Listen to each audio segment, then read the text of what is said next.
Дорогой мальчик, представь себе, я работаю.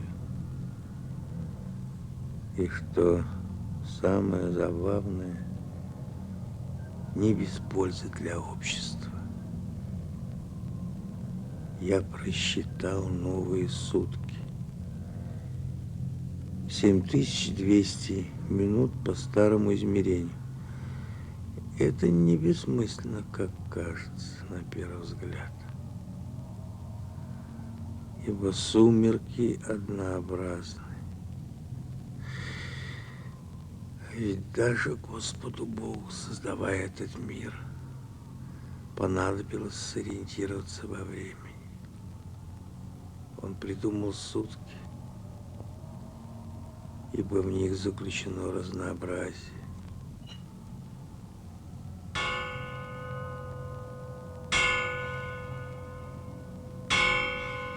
Я предложил другую единицу времени. Один сумерок, поскольку разнообразие в мире утеряно. Мы с мамой остались в убежище под музеем вместе с ее сотрудниками. Здесь будем ждать тебя. И в центральный бункер пойдем только вместе. Вход из переулка к нам свободен. Но надо подняться по стене.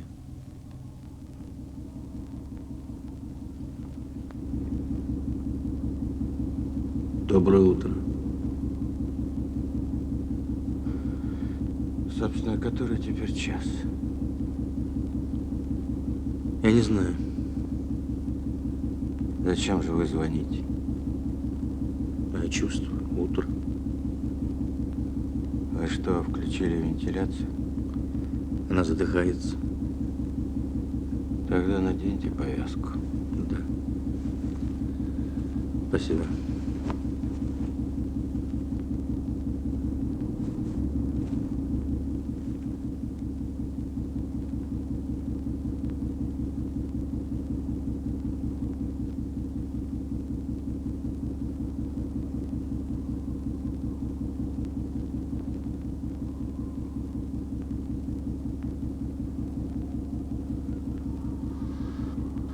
Я сейчас выключу.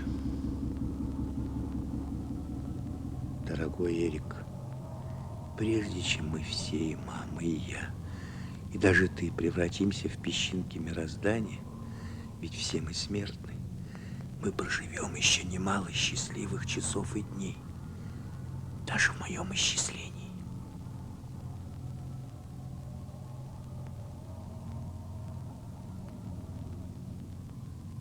Маме сегодня гораздо лучше. Мы давно так хорошо и так много не говорили с ней, как сейчас.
вас была комиссия? Они сейчас здесь. Я очень волнуюсь. Господи, спаси и сохрани. Раздевайтесь, проходите, пожалуйста. Я должен идти.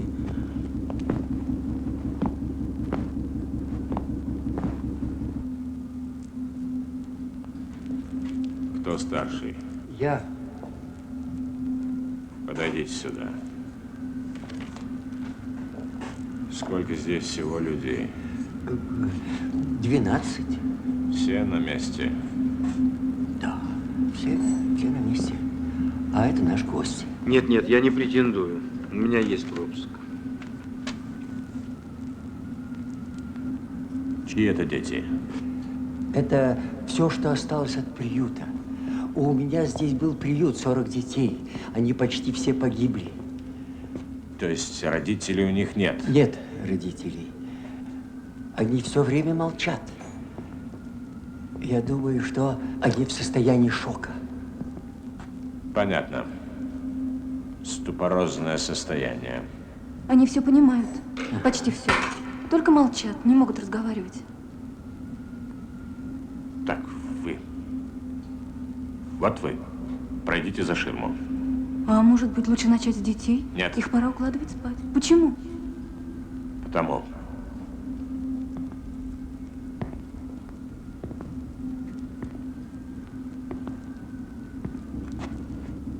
Как тебя зовут?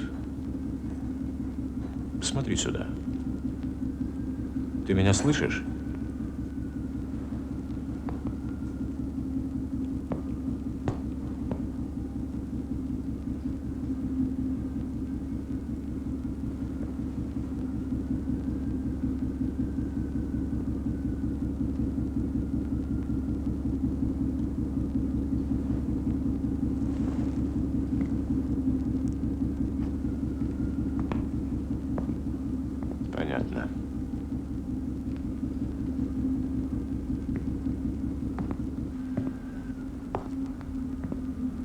Дети не в счет. Так, повернитесь спиной. Поднимите руки.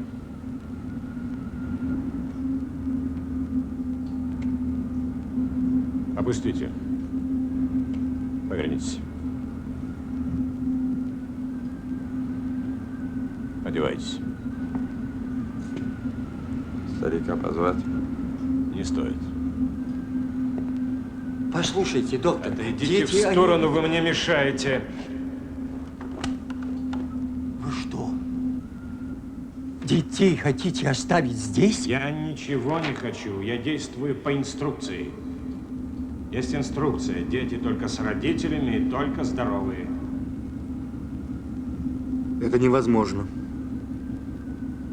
Вы же понимаете, что станет с ними, если вы оставите их тут одних? Это не моя компетенция. Пусть каждый занимается своим делом и не лезет в чужое. Вы врач. Это ваше дело. Они все равно погибнут. Они больны. Мы не можем обеспечить жизнью здоровых, а вы хотите спасать больных. Да поймите, если я даже выпишу им пропуск, они все равно будут задержаны на контроле. Дети без родителей, да еще в каталепсии. Да мне же расстреляют за выдачу фальшивых пропусков. У нас же военное положение. Все. Ими займется специальная служба. А вы? Кто вами займется? В чем дело? Вы их бросите здесь, а сами спрячетесь в своем бункере. Но они придут к вам все равно, рано или поздно. Вот мертвые придут и сядут вот так перед вами. Как вы тогда будете смотреть в их мертвые глаза? Как вы сможете жить после этого? Какая служба вам тогда поможет? Сколько вам лет? Какое это имеет значение? Очень большое. Для вас. Потому что дряхлые нам тоже не нужны. Так что поищите метрику, если хотите получить пропуск, и заткнитесь. Вы мне мешаете работать. Все, что вы мне сказали или собираетесь сказать, я уже слышал. 10 раз, 20 раз, 100 раз. Понятно? Подойдите сюда. Явка послезавтра. С собой ничего лишнего. Смена белья, одеяла, продукты, если они у вас есть. Все. Я никуда не пойду без детей. Вы не имеете права. Можете не идти. Это ваше дело.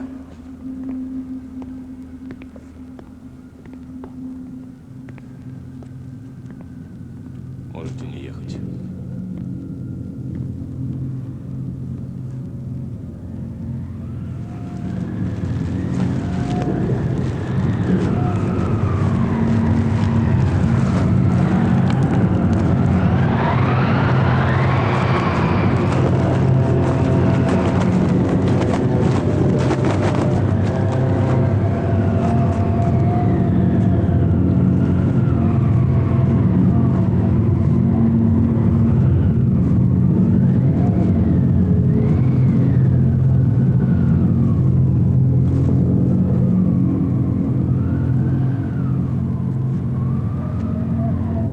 Катастрофы не осталось ни одной сферы человеческой деятельности, которая не находилась бы в состоянии глубочайшего кризиса.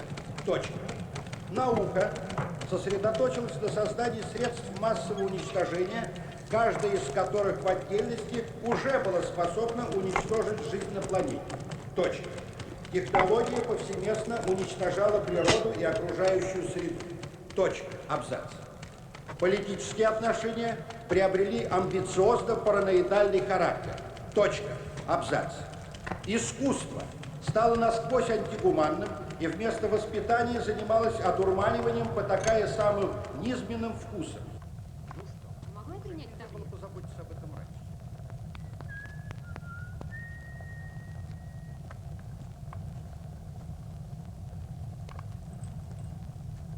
Доброе утро. Доброе утро. Я себя чувствую совсем другим человеком. Просто удивительно, какая легкость. Полная адаптация. Нужно только привыкнуть к холоду.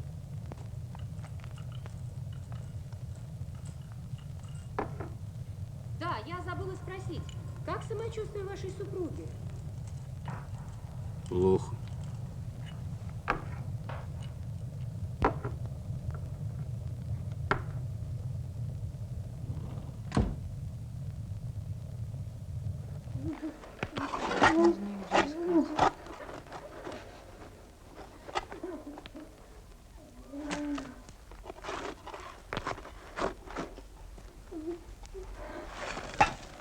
Стой спокойно. Врач из комиссии говорил про какие-то списки. В центральном бункере.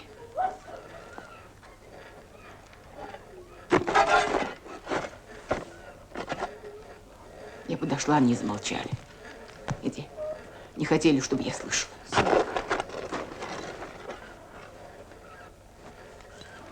Я очень волнуюсь, у нас же дети.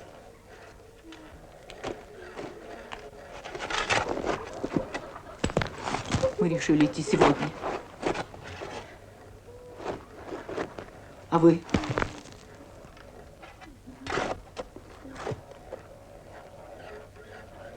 Я не знаю. Я еще не решил. Да. Вот таблетки. От головной боли их нужно растворить. На полстакана. Большое вам спасибо.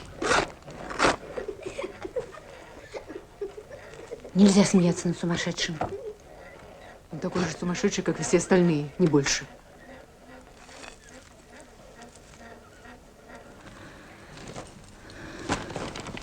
Откуда этот хлам?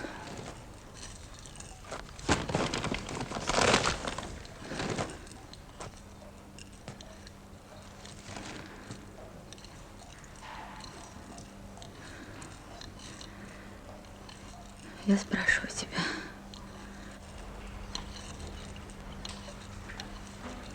Я пытался понять сейсмограммы. Если везде война, то на них должны быть зафиксированы взрывы. А если нет, То что? то это уже доказательство. Доказательства. Ты думаешь, если найти доказательства, то мир воскреснет?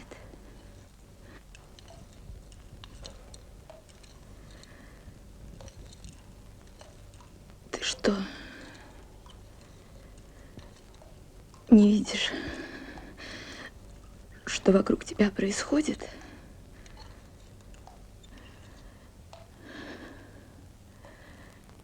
Что со мной ты тоже не замечаешь?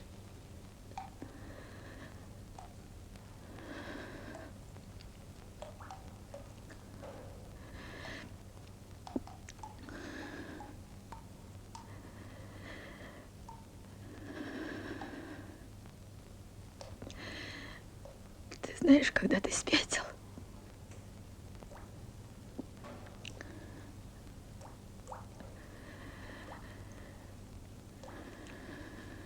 Когда? И еще до всего этого, после своих открытий, после Нобелевской. Это может быть.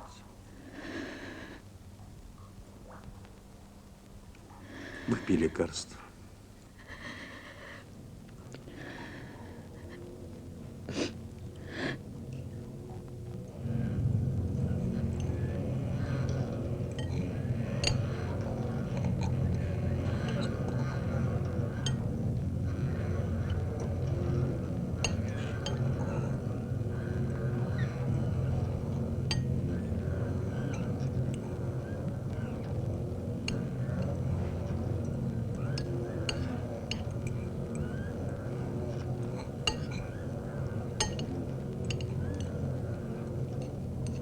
Мой сын считает, что надо идти в центральный бункер завтра, после обеда. На контроле могут возникнуть беспорядки. Как вы думаете? Не исключено.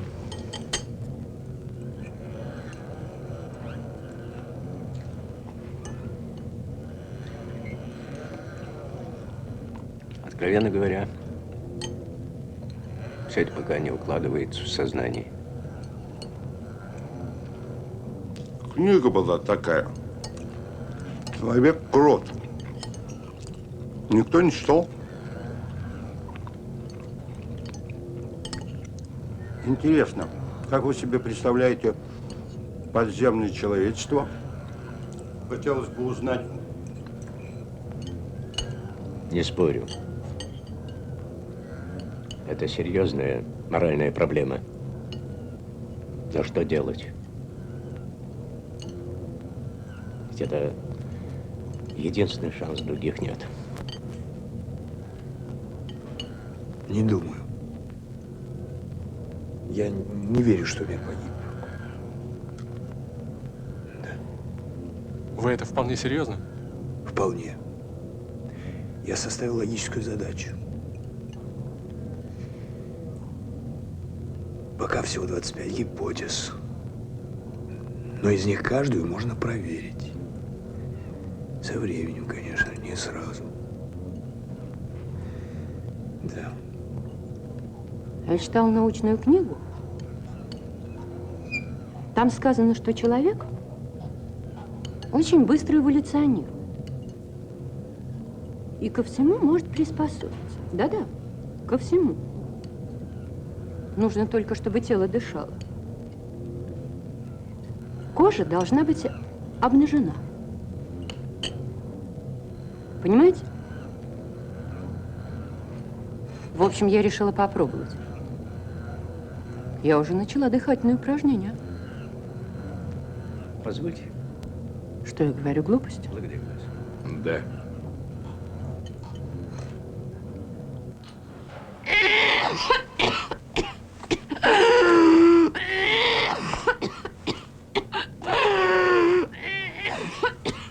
Выпей, выпей. Станет легче. Это обезболивающее. Ну. Выпей. Так. Вот так. Ну, еще. Еще чуть-чуть.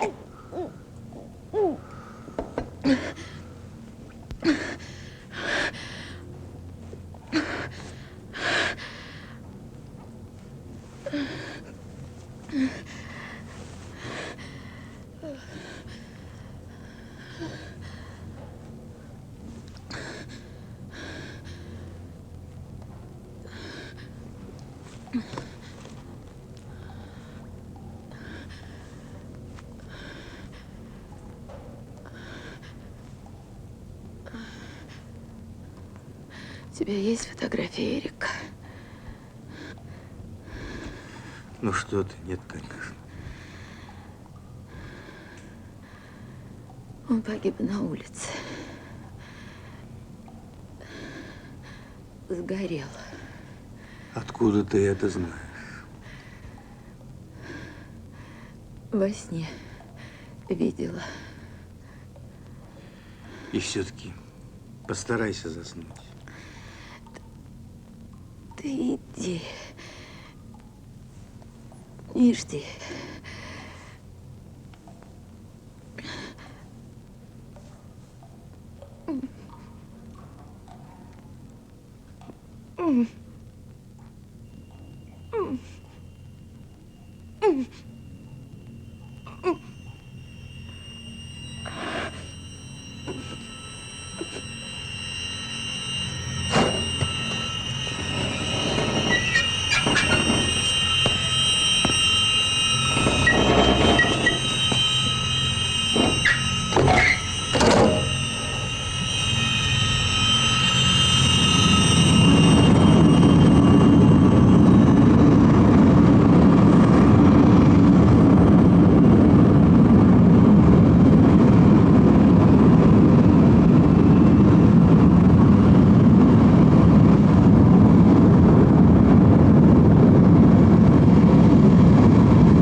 неделю назад на черном рынке можно было достать обезболивающее. Банка консервов, ампула. Попробуй сходи. Только будь осторожен. Сейчас комендантский час, стреляют без предупреждения. Это все, что можно сделать для Анны.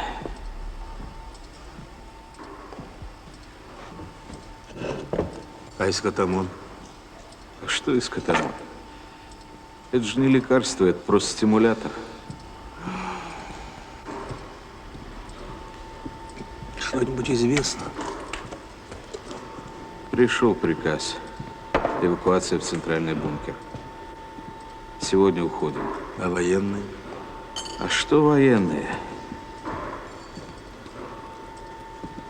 Неужели они до сих пор ничего не знают? Ничего. У них инструкция. И что в ней? Все то же самое. Эвакуация в центральный бункер, глубокая консервация, да много чего. Консервация это что? 30 лет под землей, а может 50, а может всегда.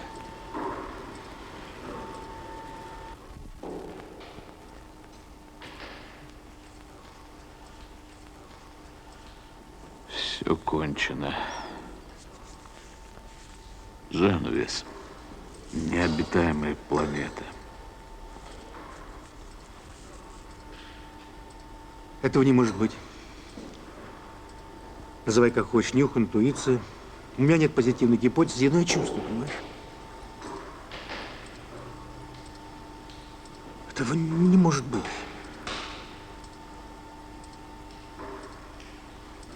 Невозможно в это поверить. Мои. Мои все сгорели. Это может быть?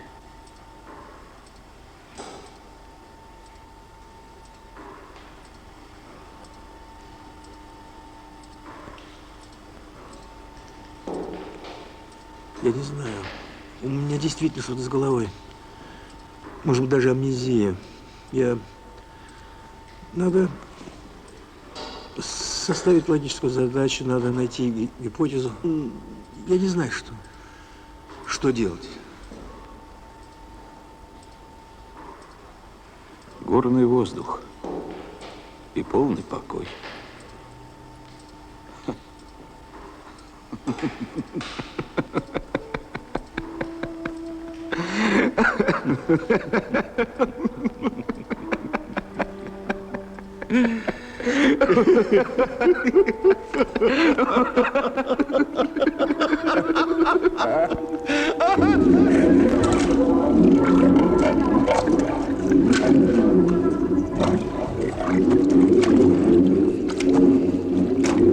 Мне нужно лекарство, что-нибудь обезболивающее. Что тебе? Консервы. Ага. Мясные? Мясные, армейские, хранились в подвале. Иди за мной, как ты без глупости. Понимаю.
Позвольте мне выразить вам от лица всех оставшихся в живых сотрудников музея самые глубокие, самые искренние соболезнования по случаю безвременной кончины вашей супруги.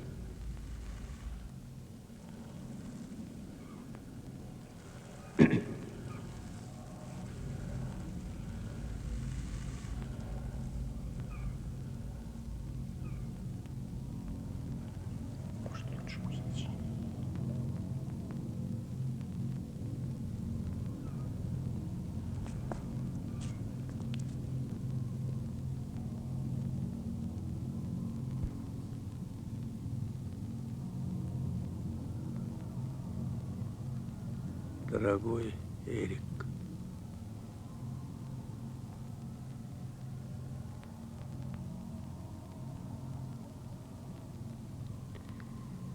дорогой Эрик, некоторые утверждают, что дети живут радостью познания мира. Я же убежден, что в самые благополучные времена ребенок живет страхами. Для меня в детстве таким страхом был паровоз. Говорили, что малышом я видел, как паровоз задавил корову. Я не помню, но в самых страшных снах огромный черный паровоз преследовал меня. Ноги мои прирастали к дороге, и я с криком просыпался.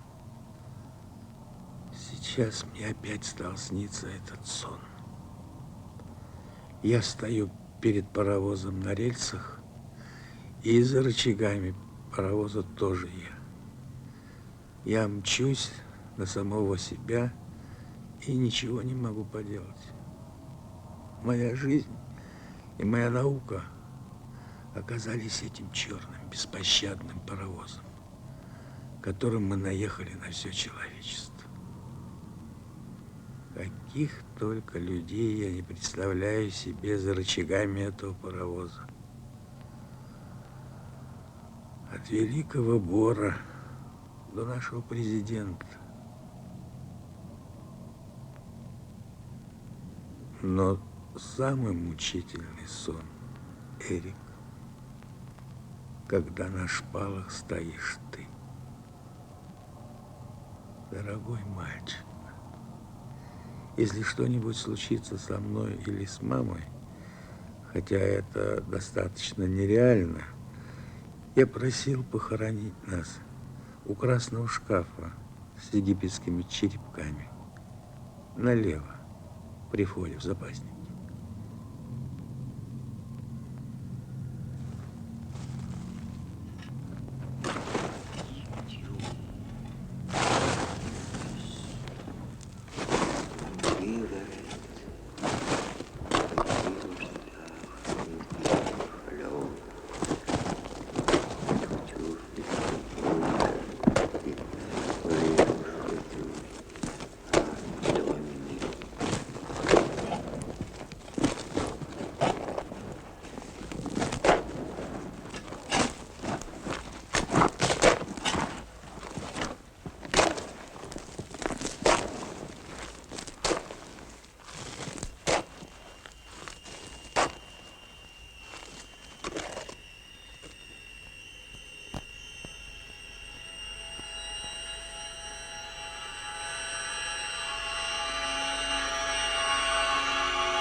Вчера, после нашего памятного спора,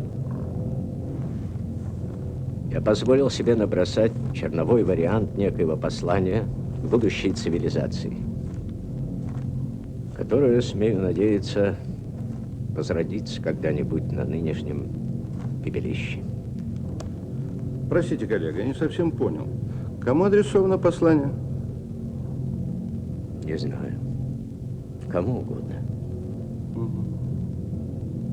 Кто-то, наверное, будет. Пришельцы из космоса. Мутанты. Мутанты. Прошу прощения, я должен идти. Очень много работы.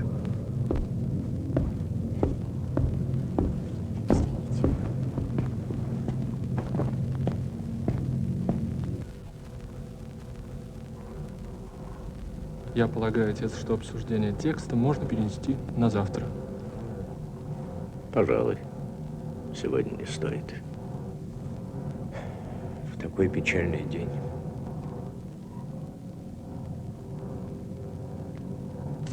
Пора, наконец, признать, что вся история человечества – это история затянувшегося самоубийства живой материи, которую космическая случайность наделила способностью мыслить, и которая не знала, что делать с этой случайной роковой способностью. Точка. И не нашла ей лучшего применения, как создание наиболее эффективных способов тотального самоубийства. Точка. От веревки незабвенного Иуды Это становится невыносимым. до новейшей нейтронной бомбы, генетического, бактериологического и еще черт знает какого оружия. Восхитительный прогресс, расцвет разума. Точка. Воровство. Вот сущность науки. Воровать И все-таки кое в чем совсем для нас не предназначен. наш коллега, пожалуй, прав. Что вы хотите сказать? Ветхие ценности уничтожены. Они оказались несостоятельными. Не изобрел, не открыл, а украл. Там, Вот сущность. Точка. под землей, мы создадим новое человечество. А в это время наши уважаемые Дадим ему новую мораль занималась тем, что выдавала и новые заповеди. пытаясь доказать Ненавидь ближнего своего. лицемерное объяснение, Ненавидь дальнего своего. гомо сапиens Ненавидь самого себя. подобием Бога, что она якобы звучит гордо, Воображаю, не подобие, что вы создадите. пародия, восклицательный Я вас понимаю. знак. Причем, когда ты Вам это чуждо. подражать вроде некому, она сорвалась с цепи. Вы очень похожи на моего отца. Тут-то и началось самораскрытие вида. Вы, простите за откровенность, Началась. Жалкие попытки, последние гуманисты. оставленные кровавым колесом истории. Так сказать, Точка. мамонты. Что? Много шедевров вы собрали? А? 2-3 десятка картин, 2 сотни Где книг, пора? дюжина пластинок. Вот и все ваши шедевры. Это за 6000 лет. Я провожу вас, отец. Вон там наверху ваш музей, а здесь жалкая фальсификация. Пора, наконец, признать, что мы фатально не состоялись, что мы опозорились, не использовал бы сотой доли того, что дала нам природа. И если есть в космосе мировой разум, он должен смотреть на нас с отвращением и брезгливостью. Сорвавшиеся обезьяны! Вот мы кто! Я требую записать это в послание.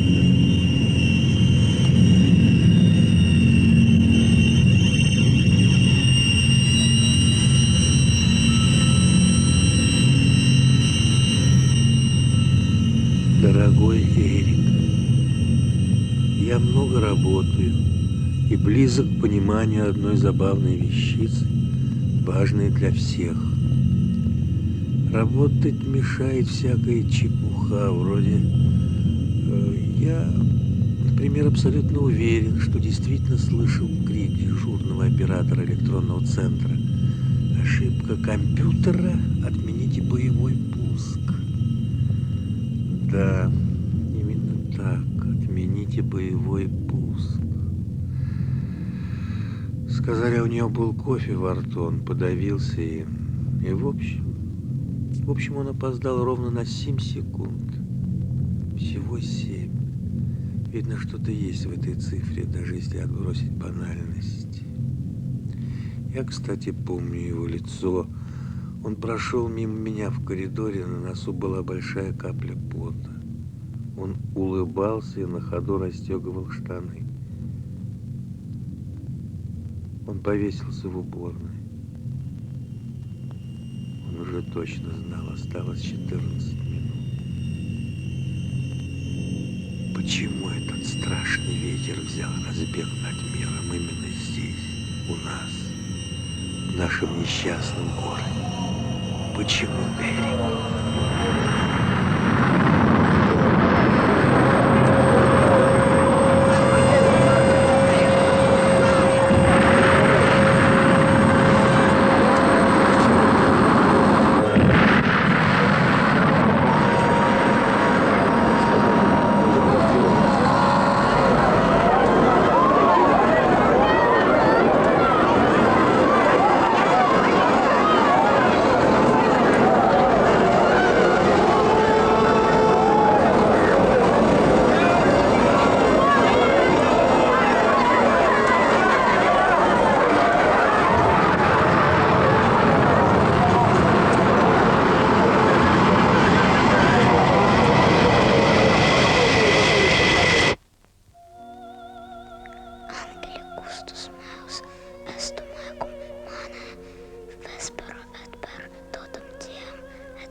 Послушайте, это какая-то ошибка. Обещали Вы узнать. Скажите. Вы слышите меня? Да, слышу. Но ведь регистрация еще не закончена. Что? Подождите, я ничего не слышу. Что? Что вы говорите? В 5-м блоке, а не в 6-м. Простите.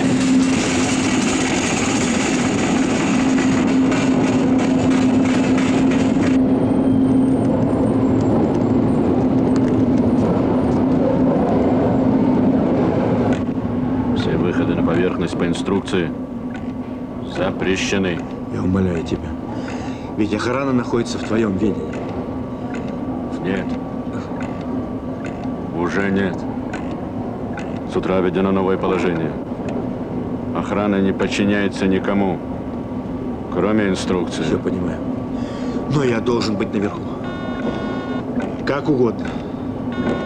Там Эрик, там Анна. Для особого распоряжения на поверхность могут выйти только покойники. Перезвоните. Понимаешь? Нет. Тебя можно вывести только через тоннель похоронной службы. Рискнешь? Конечно.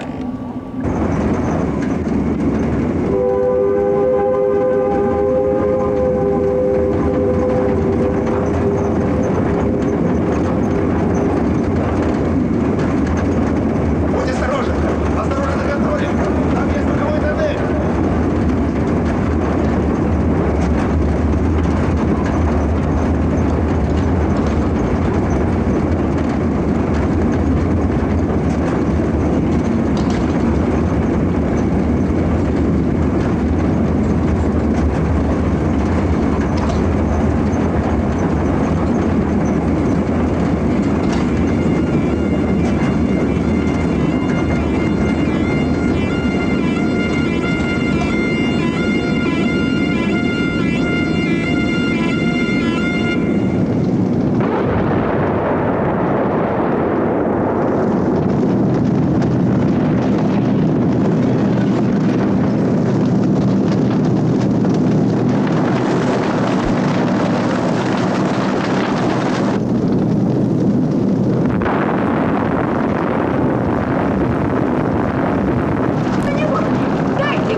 меня в детское отделение. Ты что? Он мог Туда пьяные обгореть. санитары стараются Он мог не обгореть, ходить. он там. Не сходи с ума. Он там, я чувствую, что он там. А ты меня не пускаешь. Там нет ни одного ребенка его возраста. Я прошу, пусти меня в детское отделение. Ты не отец. Ну иди, иди. Я сам. Сам. Пропусти его.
Итак, судя по всему, история человечества закончилась. Что ж, пора подвести итоги. И думаю, сделать это надо спокойно, без вульгарной аффектации. Сегодня я хочу говорить с вами как мертвый с мертвыми. То есть откровенно. Позвольте предложить вашему вниманию небольшую речь в защиту человечества как биологического вида.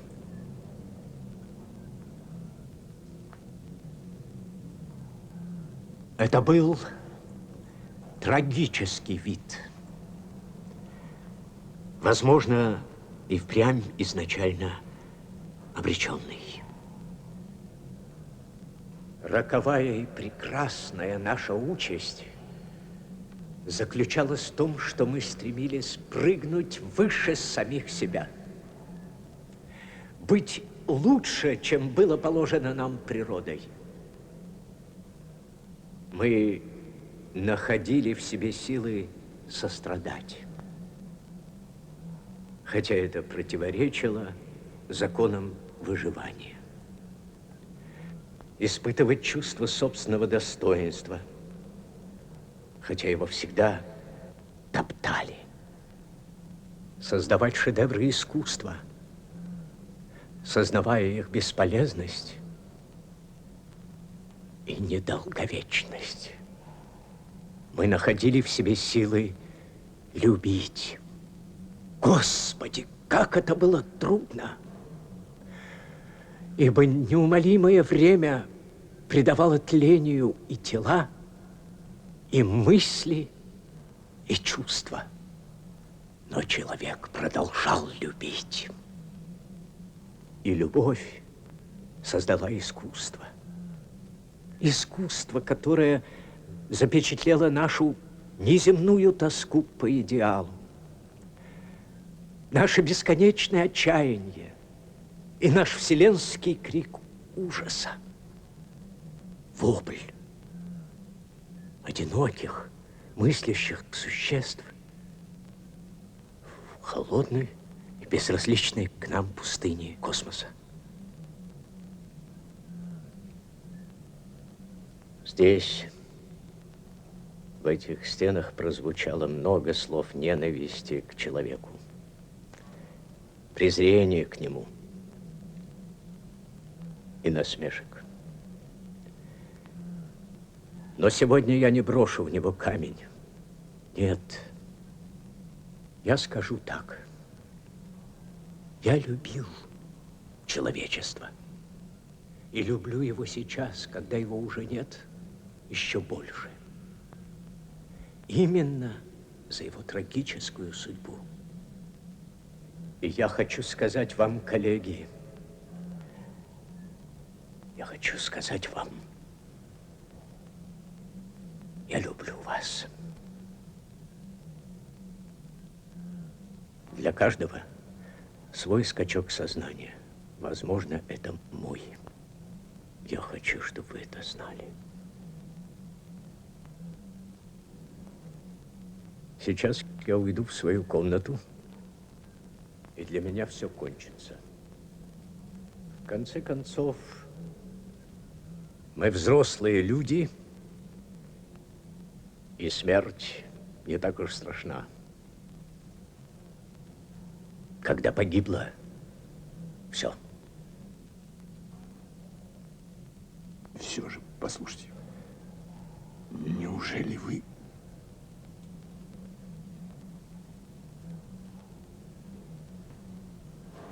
Мой сын понял меня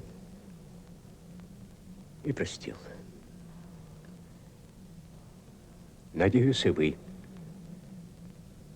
поймете меня и не осудите.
Позвольте мне выразить самые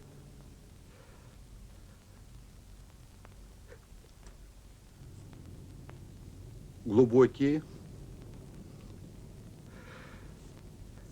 самые искренние соболезнования по поводу безвременной кончины вашего отца.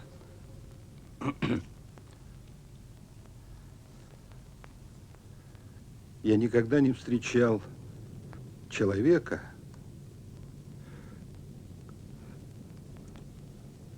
который бы так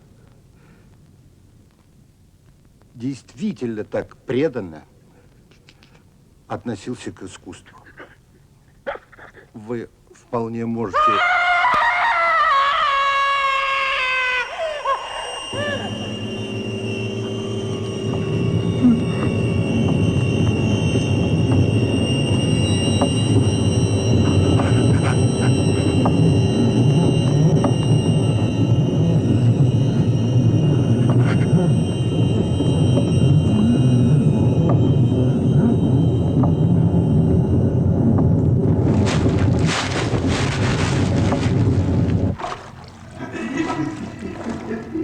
Все ушли под землю.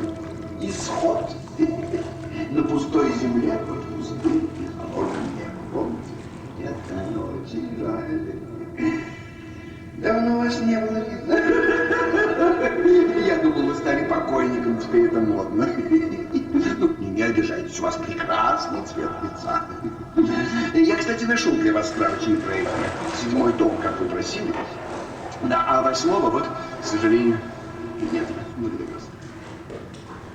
Я, между прочим, размышлял тут о вашей идее. Ну, это насчет того, что мир не погиб.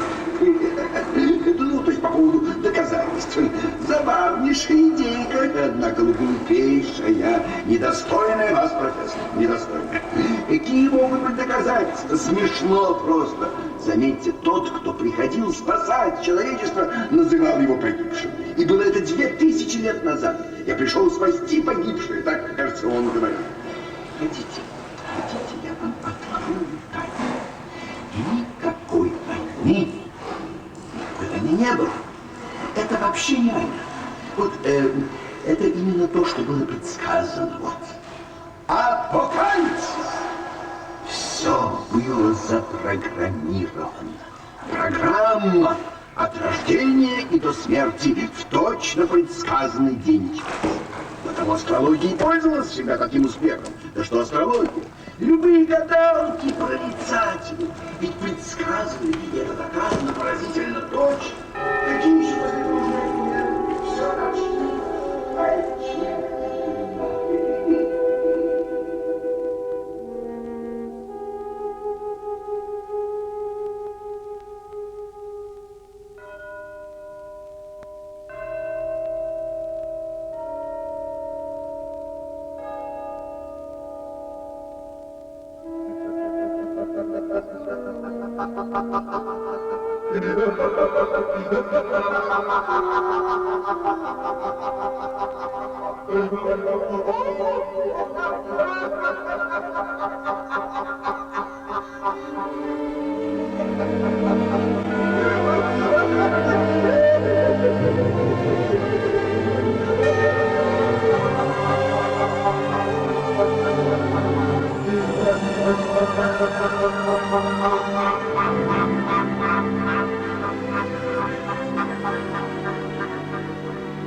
Дорогой Эрик, сегодня я встал, оделся и в течение часа решил уравнение Дана Купера. Тебе это, конечно, мало что говорит, но мой институт бился над этой штукой лет 30 или даже более. Что-то происходит с серым веществом моего мозга. Мне нужно всего 11 таблиц, и я смог бы, наверное, просчитать вероятности дальнейшей жизни живой материи.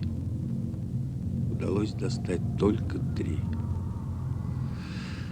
Оказалось, что военные справочники теперь бесценны на черном рынке из-за толстых картонных переплетов и натуральной бумаги. В автономных системах отопления они дают больший жар. Как видишь, литература теперь просчитана с другой стороны. Последнее время мне снится один и тот же сон. Бутылка содовой воды, которую я не допил. От чего?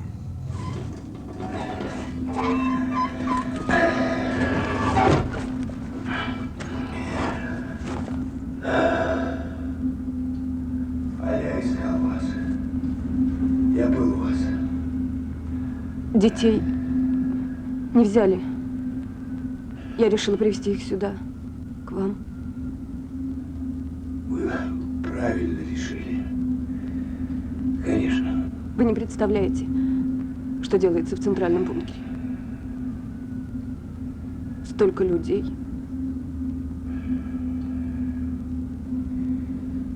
У меня пропуск только на 1 сутки. Я должна вернуться. Понимаю. Да. А пастор? Его уже нет.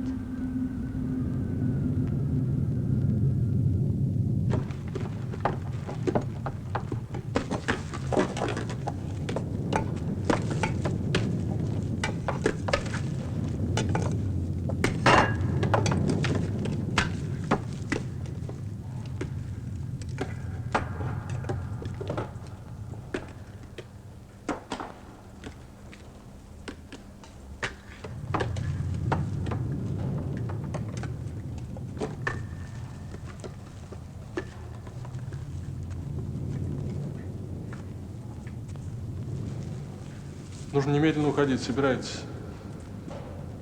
Я же остаюсь, вы знаете. Что ж, нам очень жаль. Прощайте.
Я сейчас приду. Я принесу дрова.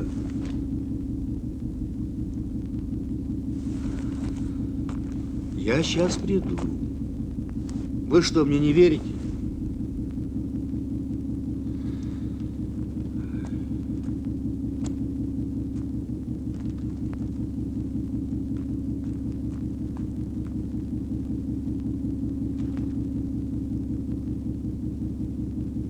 Не бойтесь, я приду.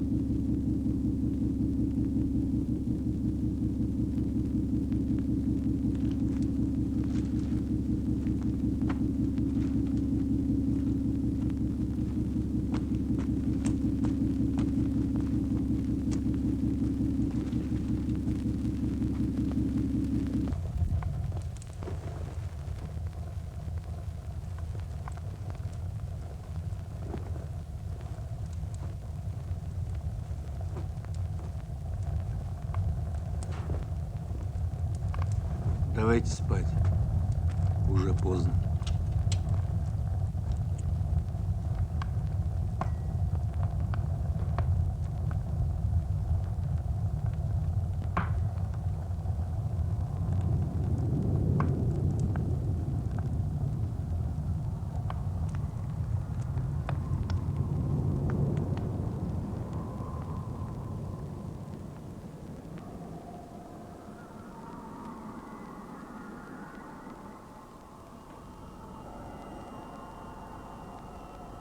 Дорогой Эрик, я давно хотел написать тебе о той сентябрьской безобразной ночи. Ты вошел, когда мама кричала и ударила меня по лицу. Юность не способна к милосердию и пониманию. Но анализ присущ ей. Пусть он поможет тебе понять. Я всегда любил и люблю маму, а мама меня. Все остальное — пыль. Сегодня, по моему летоисчислению, 7-е сумерки 1-го месяца снега. Значит, сегодня Рождество.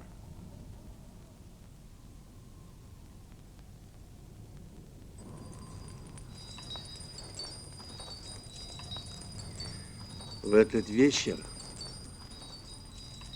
вы должны помнить это. Люди всегда старались порадовать друг друга. Сделать подарки. Угостить чем-нибудь вкусным. Или просто посидеть в тепле. Поговорить.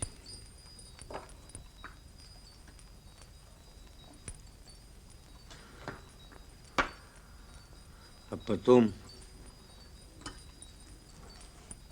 все выходили на улицу встречать первую звезду, помните? И тот, кто видел ее, бывал счастлив. И все его желания сбывались. Вот мы тоже пойдем сегодня встречать первую звезду.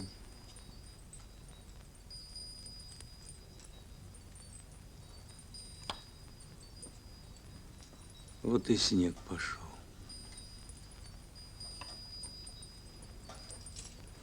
В этот день всегда идет снег. Да. Ну что, зажжем елку?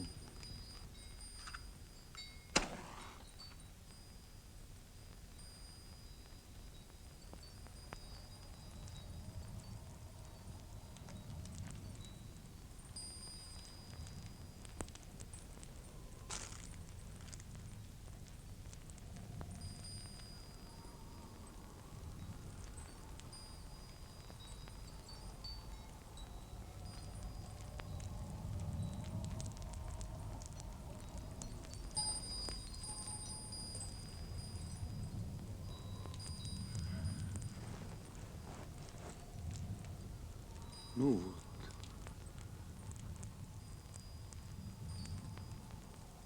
Теперь у нас уже совсем настоящая елка.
что усилием воли и тем, что я опять нашел некую цель в жизни, мне удалось подчинить себе свой собственный, ставший ничтожным теперь организм. И еще очень важное.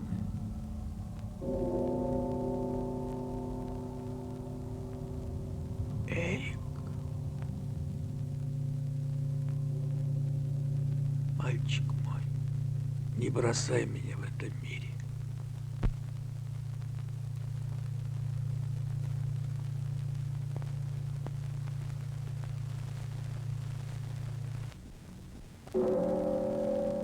И было это на 6-й день от начала гибели мира.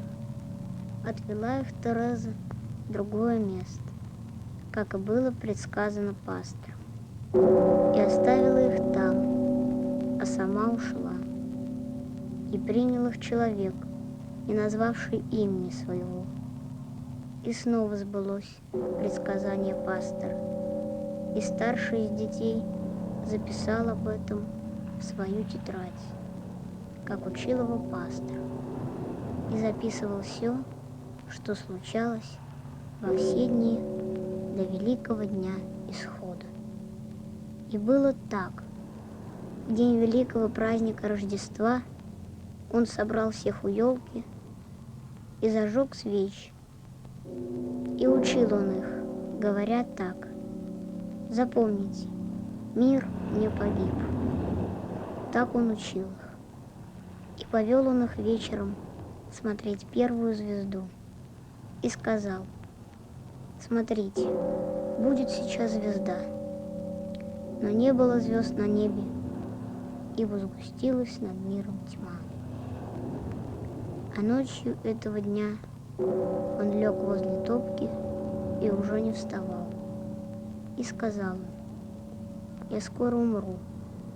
Так он сказал. И тогда старший из них подошел к нему и спросил: можно я задам тебе вопрос? Спрашивай, сказал он. Нет, ответил старший из них. Мы знаем, человек всю жизнь врет, но перед смертью говорит правду. Мы подождем, пока ты начнешь умирать. Спрашивайте, сказал он. Уже время. И подошли они все к нему, посмотрели ему в глаза. И старший из них спросил: ты правду сказал сегодня? Ты веришь в то, что ты сказал? Идите, ответил он. Идите, пока хватит сил. Ибо пока человек в пути, есть у него надежда.